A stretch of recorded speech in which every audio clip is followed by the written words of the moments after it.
وقتی که بچه بودم پرواز یک بادک می بردت از بامهای سحرخیزی پلک تا نارنجزاران خورشید.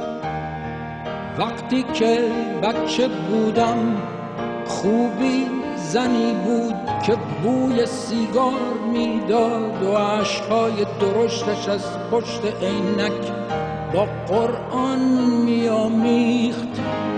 آن روزهای رنگین، آن روزهای کوتاه.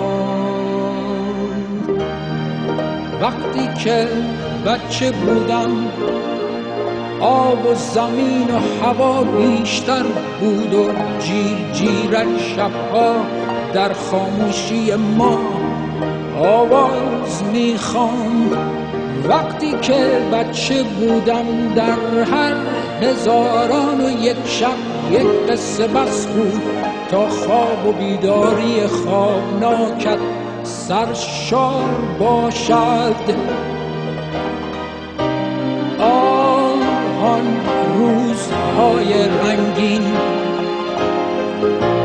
آن روزهای کوتاه،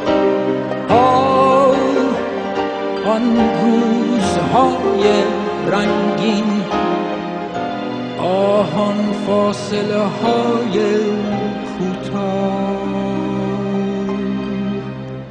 آن روزها آدم بزرگها و زاغهای فراق اینسان فراوان نبودند.